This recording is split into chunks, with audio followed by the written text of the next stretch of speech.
എന്താണ് സത്യത്തിൽ പിള്ളേര് തമ്മിലുള്ള പ്രശ്നം? ഇവിടെ പറയത്തക്ക ഒരു പ്രശ്നമില്ല. ഓഹോ. ഒരു മൈൻഡിങ്ങിന്റെ ചെയ്യുന്ന വെച്ചാ മൈൻഡിങ് എന്ന് വെച്ചാല് എവള് പറയുന്നത് ഇവളെ അവൻ മൈൻഡ് ചെയ്യുന്നില്ലെന്നാ. അപ്പൊ അവൻ പറയുന്നതോ?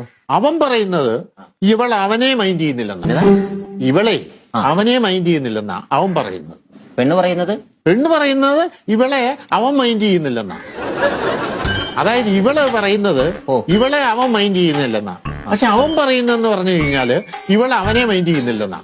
ചുരുക്കി പറഞ്ഞാല് നോക്കുന്നില്ല. മൈൻഡിങ്ങിന്റെ പ്രശ്നം. മൈൻഡ് ചെയ്യുന്നില്ല എന്നും പറഞ്ഞ് നേരെ ഓടി ഇങ്ങോട്ട് പോരരുത്. അത് തെറ്റായ കാര്യം. ഇപ്പൊ ഞാൻ ഉദാഹരണം പറയാമല്ലോ. നിങ്ങൾ ഈ വീട്ടിൽ എത്ര വർഷമായിട്ട് ജീവിക്കുന്നു? അതെ. ഇവിടെ ആരെങ്കിലും നിങ്ങളെ മൈൻഡ് ചെയ്യുന്നുണ്ടോ? ഇല്ല. എന്നിട്ട് നിങ്ങൾ വല്ലയിടത്തേക്ക് ഇറങ്ങി പോകുന്നുണ്ടോ? ഇല്ല. ഇനിയിപ്പോ എന്റെ കാര്യം എടുക്കാം. എന്റെ വീട്ടില് എന്റെ ഭാര്യ എന്റെ 2 മക്കൾ എന്നെ മൈൻഡ് ചെയ്യുന്നേ ഇല്ല. ആകപ്പാടെ അവിടെ എന്നെ മൈൻഡ് ചെയ്യുന്നത് ആ കിങ്ങിണി എന്ന് പറഞ്ഞ പൂച്ചയില്ല.